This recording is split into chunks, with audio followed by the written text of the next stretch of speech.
As you know, Frank Delmonico is the keynote speaker in a year-long program devoted to ethical issues in organ transplantation. Mike Millis and I worked last year to put this together and are very pleased with the extraordinary quality and range of the speakers that we've identified. Obviously, the field of organ transplantation extends well beyond anything we can cover in 25 or 26 sessions. But we will hope to have a session in here every week on Wednesdays at noon, running till about 1:15. I know we're shy a couple of lunches today and chairs also. There was a larger crowd than we had anticipated, but we will try our best for the next meeting to get an adequate number of lunches and chairs here. Let me just say a couple of quick words about Dr. Delmonico, who's a professor of surgery at the Harvard Medical School at the MGH, serves as the medical director of the New England Organ Bank, is the currently president of the Transplantation Society, has been an important advisor on organ transplantation issues to the United Nations Secretary of Health and Organ Procurement and to the UNOS network, and he now serves as an advisor on transplantation to the WHO. In recent years, Dr. Delmonico has won the Prince of Asturias Award from the King and Queen of Spain for his work on organ transplantation, and just last couple of weeks received the Shumakov Medal from the Moscow Institute of Transplantation. He's very busy and travels widely. In fact, he'll be leaving here to take flights to Germany and Latvia? Croatia. And Croatia. It's a delight to have Frank as our keynote speaker in the organ transplantation seminar series, a seminar series that the MacLean Center has actually sponsored since the early 1980s. This is our 31st year of finding a topic of broad general interest in the medical community and focusing on it. This year, as you know, it's going to be organ transplantation. And please join me in welcoming Frank Delmonico. Thank you for the honor of being here. Thank you, for all of you, for being here. I can only conclude it must be quite a lunch. I'll have to have some of that before we pull out of here. The topic, ethics of organ donation and transplantation, international perspective, maybe just to start with some data. The data of transplantation around the world. About 100,000 transplants are performed annually.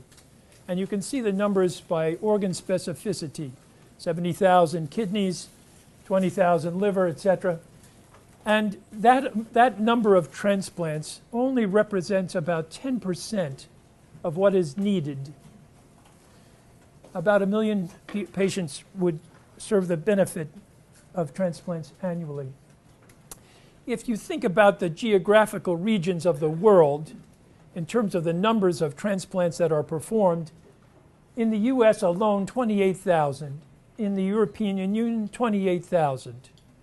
Latin America, 11,000. China, now about 10,000. India, about 5,000. China's coming with a registry.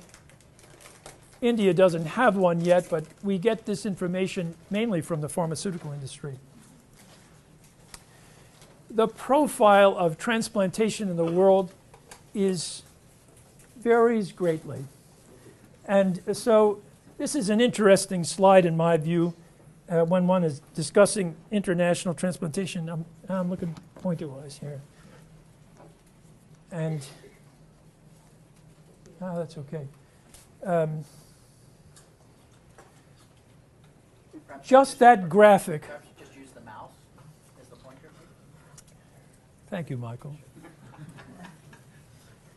This graphic shows the countries of the world with living and deceased donors. There are some countries of the world with only living donors. there are those that do mainly deceased donors. As it turns out, some of this is related to the HDI, the Development Index of a country. To do deceased donation, you need resources, you need infrastructure, you need economic development, you need ICUs, you need the capacity to make a brain death diagnosis. So all of that is entailed. But as I travel around this world representing the Transplantation Society, we have a very clear mission to address that graphic. And that is, in those places in which there is no deceased donation, we wish to initiate it. In those places that are mainly doing living donors, we wish to make sure that there's an ethical propriety, there's a care of the living donor that meets what is now become international standard. So my assignment is to discuss an international perspective regarding organ donation and transplantation. And these are my selection as to what issues I think should be in the context of our discussion this afternoon. There are three. One, why shouldn't we sell a kidney? What's wrong with selling a kidney, and what is the international perspective about that? Two, the Declaration of Istanbul, which we'll talk about, contributed to a set of guidelines on organ donation and transplantation that were developed by the World Health Organization, and I've chosen the principle of transparency as a very important focus. Why? Because the unethical practices, if we have an ethical international perspective, what's unethical is the clandestine activity. Those brokers and facilities that don't want you to know what transplants might be taking place and under what circumstances. So transparency as an ethical principle is a priority. The third that I'd like to discuss in our presentation here, displaying a community solidarity as an international perspective. Now I have here, if you can be a donor, why can't you be a recipient? If you can be a recipient, why shouldn't you be a donor? In certain parts of the world, you can indeed be a donor. In the Middle East, if you're an expatriate working and have gone there from a foreign country, those individuals become the source of deceased donors. But Mark, they can't be a recipient in that country of an organ transplant. Right. So from an international ethical perspective, social justice and equity. Laney? Social justice and equity, and not achieved when you can be a donor, but in that same environment, you can't be a recipient. And we're trying to address that. That is a WHO and Transplantation Society. If you can be a recipient, why shouldn't you be a donor? It's meant to convey an objection to those cultures that say, we don't accept the notion of being a deceased organ donor. And yet, there is no culture in the world that refuses to receive an organ transplant. So there's an Asian country of 120 million in population that only has 100 deceased donors. And where do their patients go? They go to Colombia. They go to China. They come to the United States. They go to a variety of places because there's an inadequate system of deceased organ donation, and it's said because of cultural objections. But no one objects to being a recipient.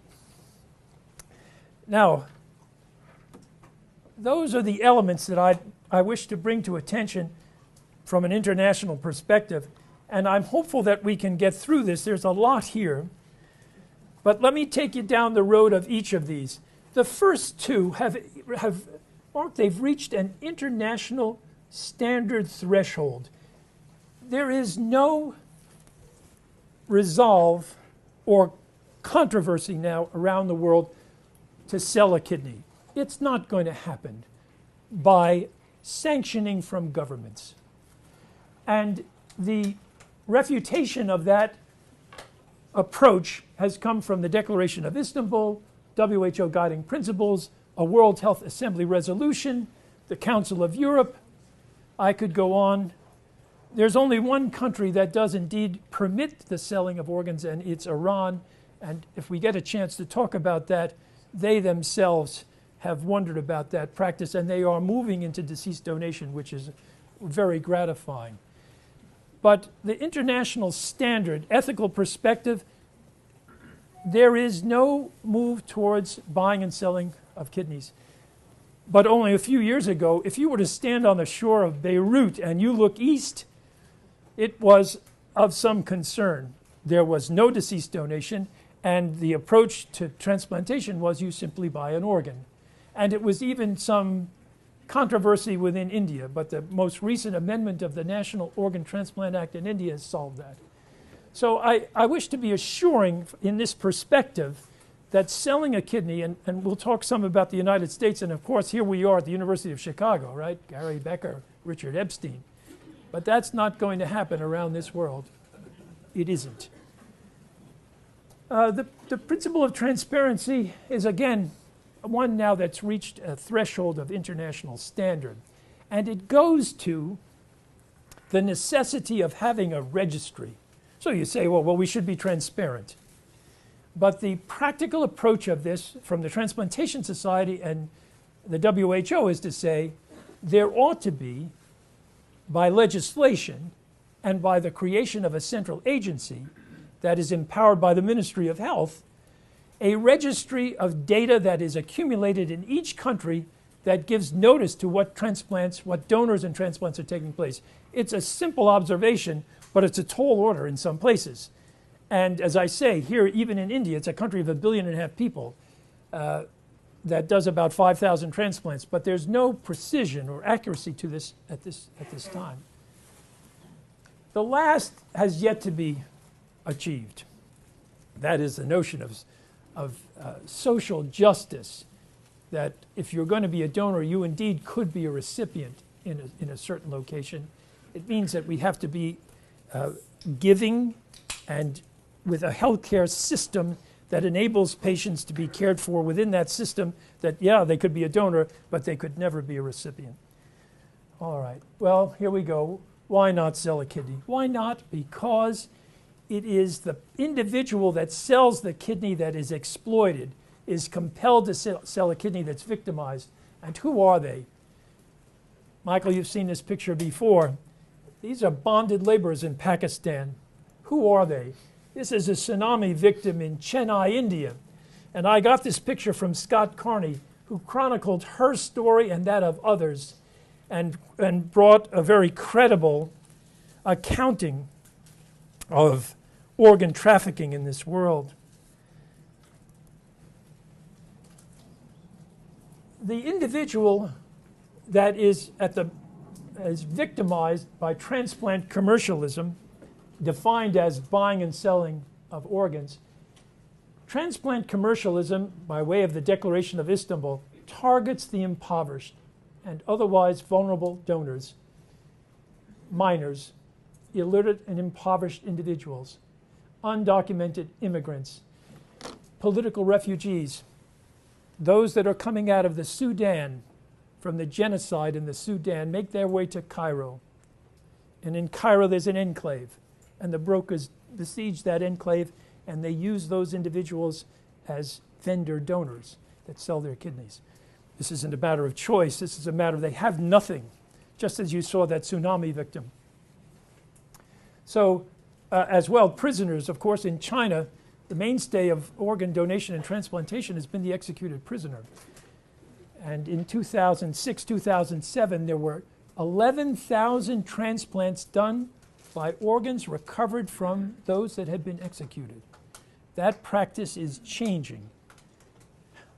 And Michael Millis has been at the forefront of that change with the Vice Minister of Health. The World Health Assembly in 2004 issued this proclamation urging member states to address the oversight of organ donation and transplantation, but I've highlighted this one especially to take measures to protect the poorest and vulnerable from transplant tourism and the sale of tissues and organs, including the wider problem of trafficking in tissues and organs.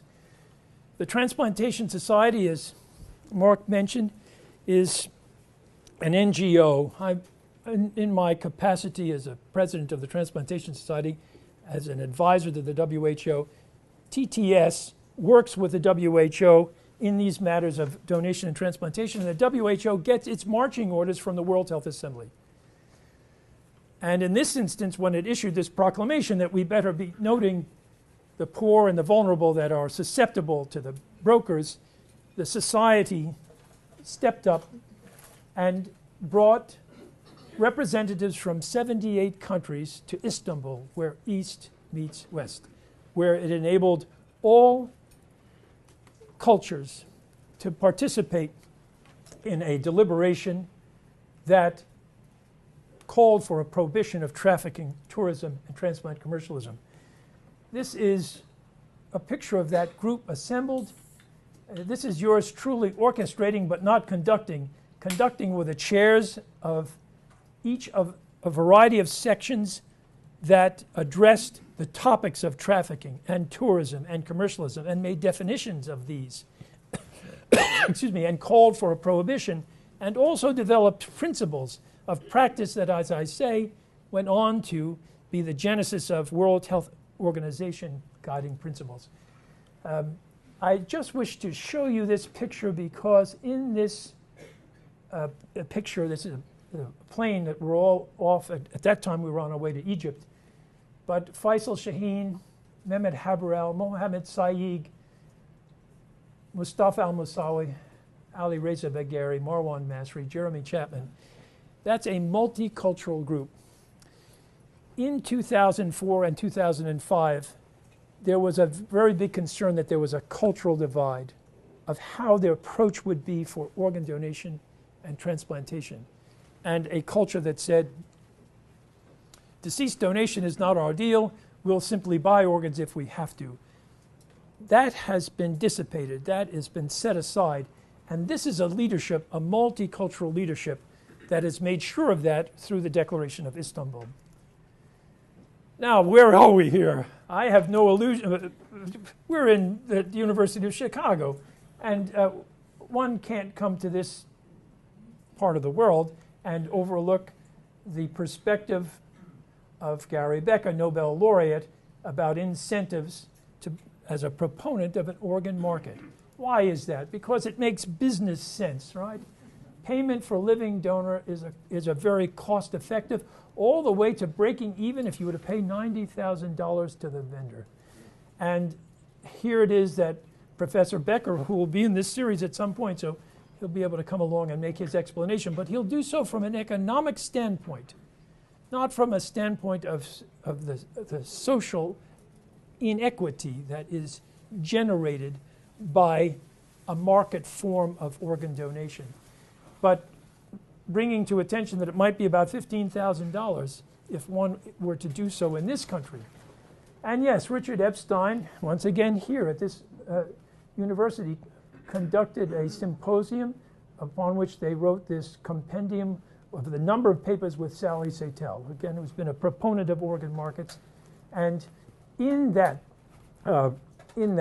compendium, David Cronin writes, again, a former member of the faculty here, that if there is to be, David is currently in Wisconsin, but in any case, that such a system of compensation would have to be fixed in advance by the government, federal or state, serve as a single payer to determine the type and duration of payments. The problem of that is that it's unrealistic to have the notion that there would be a fixed price or a single payer or, for example, state or UNOS administered. It's just simply not possible. So, for example, the notion of a fixed price, even some economists will say that there is no fundamental price, only a market price. What would be the price in New York? What would be the price in New Jersey if it's to be state-run? And what is to prevent anyone from going to another location nearby that would be competitive in that price? We're dealing with market prices. The notion that you can fix a price under these circumstances is belied by the experience of the world in Iran and in the Philippines. Those locations had competitive prices. Those locations, even within Iran, don't only go with a so-called fixed price from the government, but the recipient is challenged to pay more by the donor before the donor vendor will enable the sale or transaction to occur. So there's no such thing as a fixed price in these circumstances, and the proposal that a system, for example, in the United States would be able to achieve this is simply unrealistic. And the consequences of it, why we're so opposed to it, is if it's okay to buy and sell in the United States, what would that do for the rest of the world? We'd be back to square one. If they can do it in the United States, why can't we buy and sell in a variety of places throughout the world? That, as has been the experience, winds up victimizing individuals who are compelled to sell. And the justification of it is, well, the United States does it, why can't we do it here in this foreign country?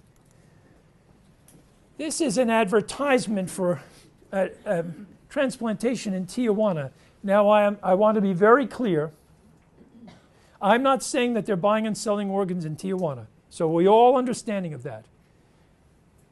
But it's an advertisement to get your transplant south of the border. And I'm suggesting to you, what would it be if there was a market in California to buy and sell organs? What would the competition be in a location very close by? You see, you can't fix prices. And so this notion that has been proposed by those who are wanting us to consider organ markets, again, is unrealistic. Another aspect of this that I do wish to hear from an international perspective. This is the slums of Manila. I've been there on many occasions, actually. And it is that from that location that the vendors are derived, to the point that if someone sells their kidney, they won't be compensated unless they can bring another person to sell their kidney. Yeah. So that's the kind of practice that was going on and justified by proponents of organ markets in this country. And although they object and will say, we don't support, of our notion about markets is not to condone trafficking and tourism, but then there's the reality of what happens by their presence. Here's Sally, there's Arthur Matus, there's Janet Ratcliffe Richards, right? There they are with leadership in the Philippines, and this is only a year ago. And then they wrote that there are incentives, it's their system, for an internationally acceptable system. And I would say to you, that is rejected internationally without question. And so there's been a rejoinder to it from the Declaration of Istanbul group. But more importantly, I wish to read to you from our Filipino colleagues when that group had come to Manila to partner with what had been the institute allowing for kidney sales to occur. They then wrote this rejoinder in the American Journal of Transplantation about such international standards and how the reality was different from their intended outcomes. The black market was neither eliminated, and organ brokers continued. Donors were not protected. That becomes the reality in a country of economic development. There is no safe system, there is no single payer, there is no ideal proposal as given by the US proponents of markets. And so the request has been, please don't be coming to test what you might wish to do in Minnesota in Manila. The World Health Organization, as a result of the Declaration of Istanbul, addressed human organ and tissue transplantation in its 63rd World Health Assembly. and endorsed guiding principles of practice that included these issues: consent, protection, no sale or purchase, etc., allocation rules, but most importantly, transparency and confidentiality. And so we come to this notion of transparency. Transplantation, donation and transplantation is different than any other kind of medical practice that requires societal oversight because it involves donors, which come from society. And so the practice of transplantation requires a regulatory authority, as UNOS does, to oversee that practice. It's answerable to the Ministry of Health. And that is our prescription as we go about the world. The organization and execution of donation and transplantation activities, this is the WHO principle, as well as their clinical results, which is still a tall order to be achieved, must be transparent and open to scrutiny, while ensuring that personal anonymity and privacy of donors and recipients is protected. I don't have a slide on this, but there's a recent development that I want to share with you. Just as blood transfusion has traceable barcodes, you know, you check out at the department store or the grocery market, and they run a barcode across the surface of a computer, and all of that is electronically done, but then it tracks precisely what's been bought and sold, etc. The WHO intent, when it comes to the products of human origin, is to have a barcode placed to each of those organs or tissues that have been recovered, and make that traceable as to where they may have been transplanted, etc. It's called Project Notify, and we're into it. Whether this can be done or not is, again, an ambitious objective, but it's part of this principle of transparency that we ultimately will know whatever has been recovered, where has it gone, and under what circumstances. Now, if that doesn't happen, and the system is disrupted, then the trust of society in providing organs becomes jeopardized. And so this is something that has occurred in Europe. Doctor allegedly manipulated organ transplant lists, and the medical characteristics of individuals' conditions were falsified, made to seem more urgent than they were. I was in Moscow last week and pointing out that Russian citizens had left Russia to undergo transplantation in Germany. Again, our objectives to achieve a central authority, etc., asking of this of the Ministry of Health of Russia not to have this kind of situation. There's no reason for a Russian citizen to have to go to Germany and have the information falsified to enable a transplant in Germany. So it's become a scandal. And it's rocked Eurotransplant, which facilitates the distribution of organs throughout several countries in Europe. And this is just some of the media reports. My point is, from an international ethical standard, there must be transparency, there must be trust in the allocation system, and if it's not achieved, it jeopardizes the whole system. Now, that's a very busy slide, but Ed will recall in our days at UNOS, in my presidency of UNOS, I got a call one night from Walter Graham. That's very busy. And this is all in the media, so we're not releasing any information out of hand. That similarly, documents had been falsified at a specific medical center in Los Angeles. And the lawyers for that center had come to UNOS and said, you want to challenge us? How many lawyers do you have that you think you're going to be able to assemble that will bring all of this to some kind of attention? And we said, we'll see on the front page of the New York Times. Bring it on.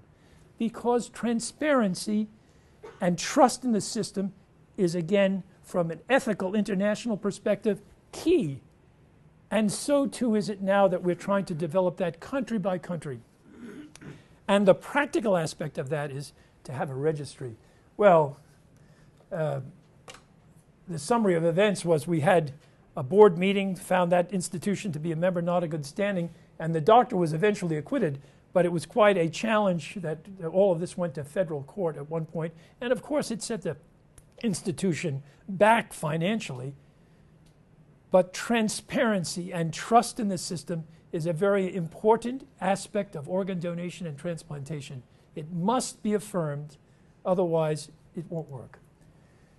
Now, recently, UNOS has affirmed this by a new audit and reporting policy that necessitates non-US citizens, non-US residents, to be identified in transplantation.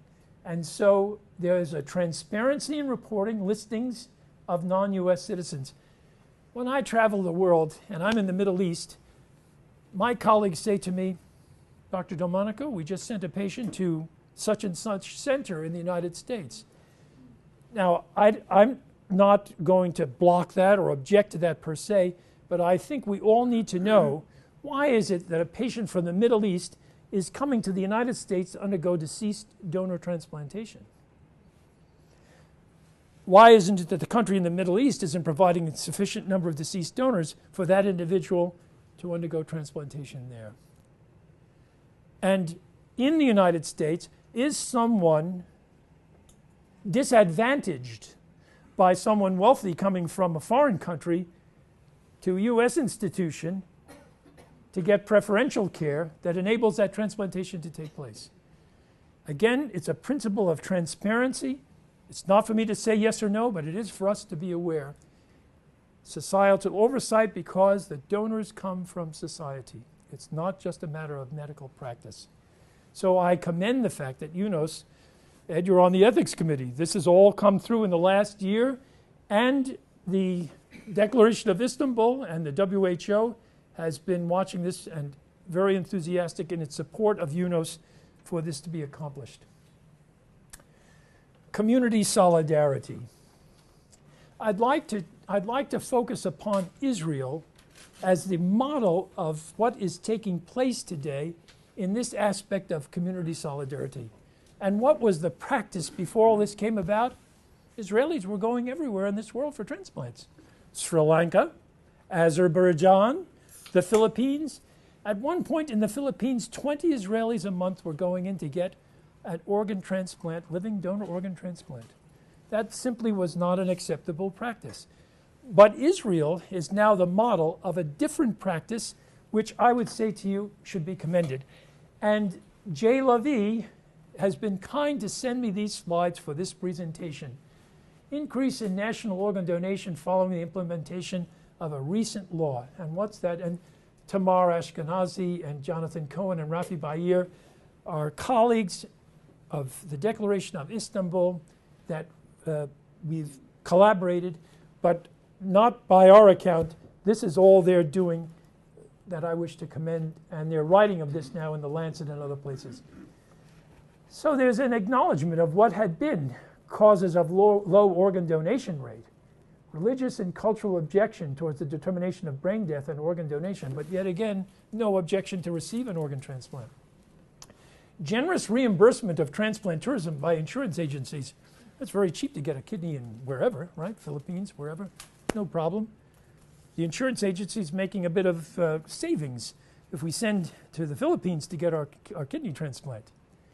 Free riding phenomenon. We don't have to worry about brain death. We can go in anywhere we want to. Have to buy a kidney, we buy the kidney. And disincentives to live organ donations in Israel, which have now been addressed. It's never been a question of wanting to disadvantage the donor to be at a monetary loss. Sally and Arthur Matus and these individuals that are proponents of organ markets, where would we agree? Not to leave the donor at a monetary loss. The question arises about, however, monetary gain. Once you say that there's a monetary incentive to be a donor, then it puts us in a different playing field around the world. And as I say, that international ethic is very well established. It's not going to happen. So here we are again back in Israel, and they've removed those disincentives to living donation. Again, this is J. Lavi's slides from recently that have just all been developed. Loss of earning reimbursement of 40 days on the donor's average income. Transportation costs.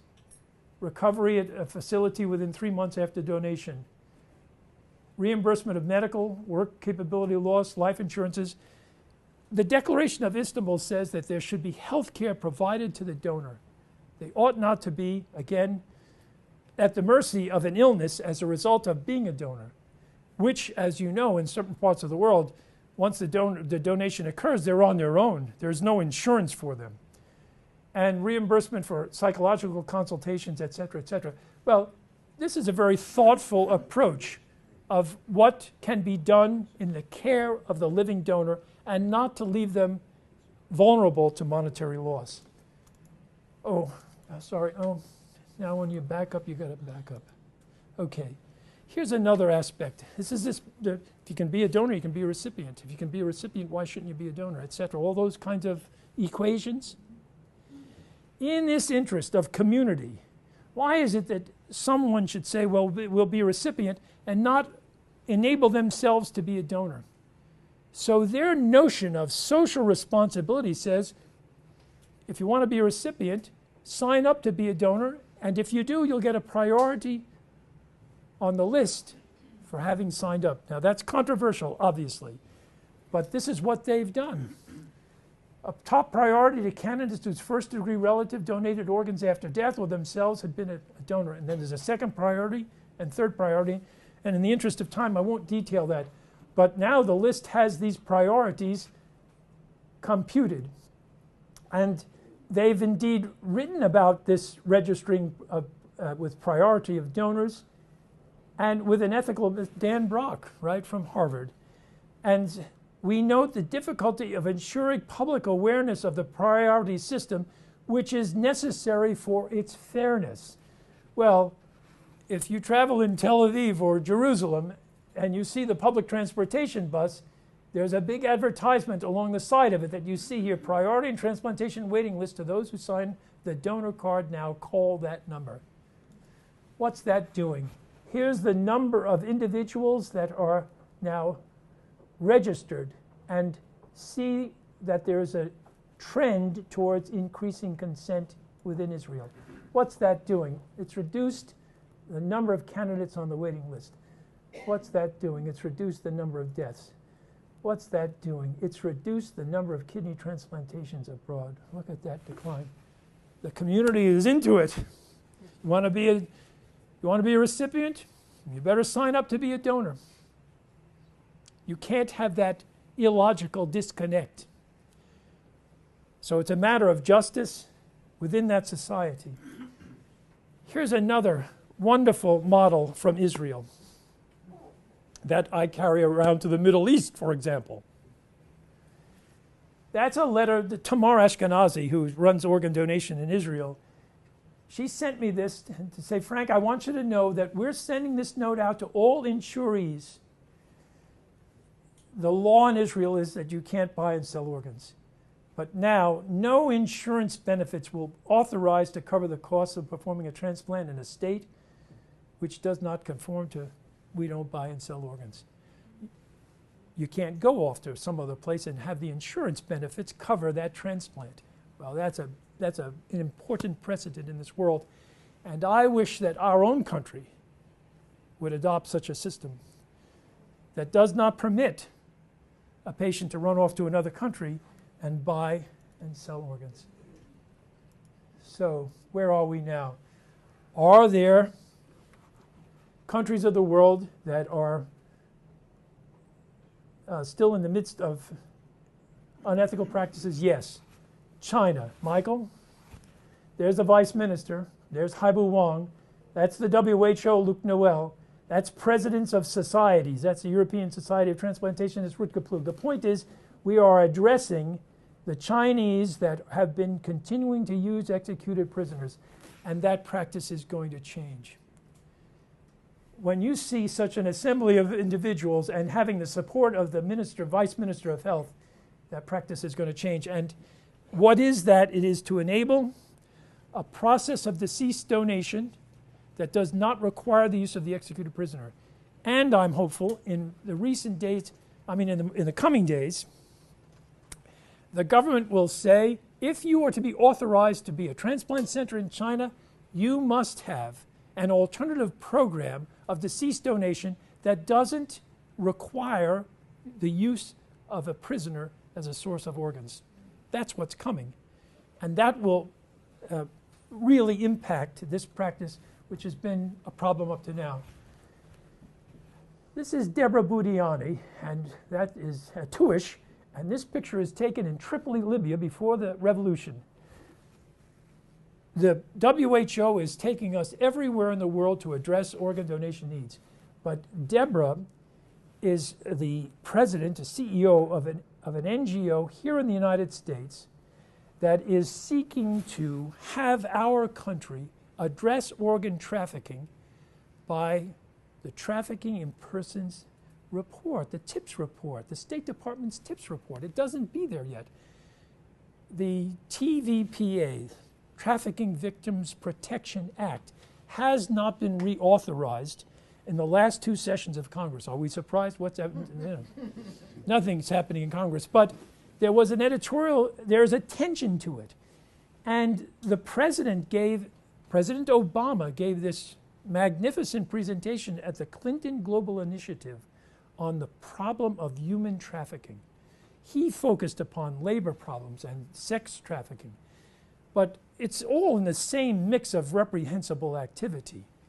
And the point is that, can we get our country to address organ trafficking similarly to these other kinds of trafficking problems and have that as a component of the TIPS report? That would take us a long way in countries having to address these issues. And I bring her name to attention for us to achieve that. This is an important development as, again, a testimony of that there will not be buying and selling of organs. The broker was convicted, not only convicted, but sentenced. First, federal defendant convicted for profiting from illegal kidney transplants and sentenced to prison. Judge Ann Thompson, the Declaration of Istanbul, had the opportunity to correspond to the judge and give an explanation of the importance of this trial for the international community, that the law is the law and sentencing should occur, and it was fulfilled. Where are we now? In the Middle East, the ministries of health must address the opportunity of donation and transplantation just as every other country. And although they are very wealthy and they have opportunity to send their patients anywhere in the world, they must address their own organ donation needs. And they're doing that. This is the data from Faisal Shaheen showing the number of transplants that had been taking place outside of the Kingdom of Saudi Arabia. 700 were leaving the country each year. Well, where were they going? To China, Philippines? I mean, those hotspots of the world were bringing all of these patients. Very lucrative practice, right? So the reduction in this is encouraging, although it is what it is. That's Dr. Faisal, and he's the architect of the Iranian model. And in this paper, as a senior author, he calls to question the Iranian model as a successful model for the rest of the world. And I'll only say to you that the Iranians, and this is Malik Husseini, and this picture is taken in Shiraz, Iran, in the days when you could get into Iran, their focus is now upon deceased donation in a very encouraging way. So the message from an international perspective is that from the Declaration of Istanbul, jurisdictions and countries and regions should strive to achieve self-sufficiency, providing a sufficient number of organs for residents in need from within that country. And so there's a call for government accountability. And the prescription of that is now very well established. Legislation, integration of the program into the national health system, a sustained infrastructure, not dependent upon who's the Minister of Health that day. With a central organization accountability, and you can see the responsibilities. With a critical pathway now developed by the WHO that takes us through the pathways of organ donation, either by brain death or by circulatory death. This is Croatia, and where I'm heading, and that's its annual rate of donors per million population in 1999. There it is today in 2010. This is Mirela Busic from Croatia, and we now travel the world. We travel through Southeastern Europe so that the RHDC of Croatia, in collaboration with the Transplantation Society, is visiting with ministries of health to implement that prescription from the WHO about having an authority and a key donation person in the hospitals that can facilitate deceased donation by that critical pathway. And Montenegro just did its first living donor transplant 1 week ago. Self-sufficiency in organ donation a step closer in Southeastern Europe. All the ministers of health had come together in Zagreb to address that issue. And of course then in India. This is the Mohan Foundation, and TTS is now working with that group to establish deceased donation not only in Tamil Nadu, which is the south, but in the north as well. This is the testimony of transplantation and donation that cannot be its legacy. This boy sold his liver. That is a subcostal incision. It's not a matter of, it's not a matter of kidney alone anymore. The exploited are vulnerable to having a piece of their liver sold.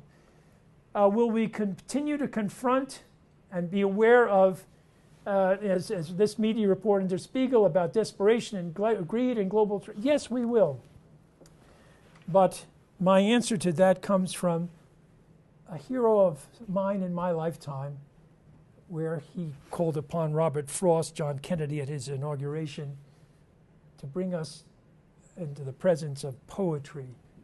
When power leads man toward arrogance, poetry reminds him of his limitations. Narrows the area of man's concern, it reminds him of richness and diversity. When it corrupts, it cleanses. And this is then from Edward Kennedy's very famous Democratic National Convention presentation. And he said, so from Tennyson's Ulysses that my brothers quoted and loved, I'm a part of all that I've met. Though much is taken, much abides. That which we are, we are. One equal temper of heroic hearts, strong in will, to strive, to seek, to find, and even though we're confronted with what we're confronted, not to yield. Thank you for your attention.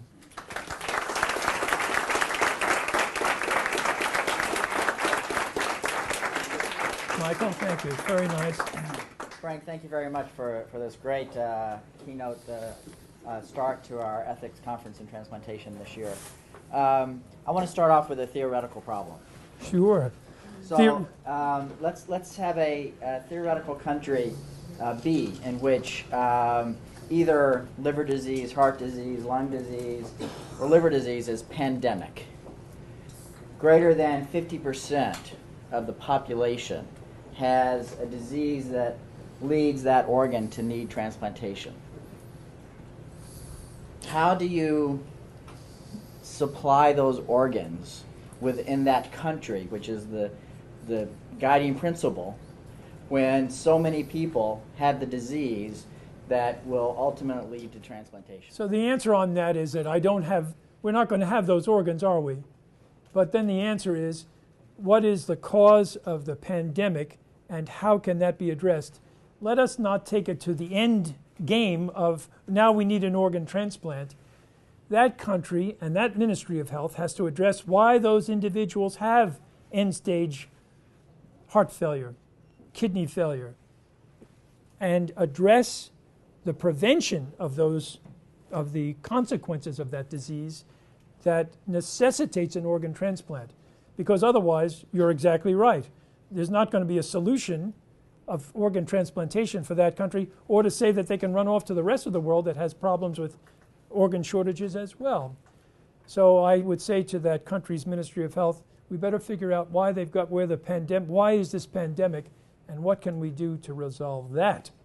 Not to have it end, well, we have big need of organ transplants. So the answer is outside of transplantation. The answer is outside of transplantation. Which is frequently the answers for transplant issues. The other question that I had is, we talk about transparency, and as you know, I'm all for that and have been advocating for that in China for many years.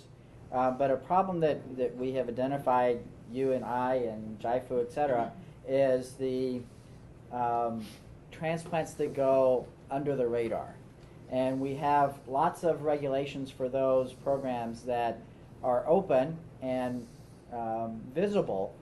And is that driving more programs to be essentially the black market because of all the regulations? And we see an explosion of those that we don't see in all of your data. Each country has to develop legislation and say that the black market is illegal and uphold that legislation. Why is it under the radar screen in China? It's money. We're talking $1 million that can be derived in a day and a half. $250,000 for a transplant, for a kidney transplant. They do 4 of them. Where are we doing? And there's no IRS, right? It's cash money. You come, and there's an exploitation that takes place.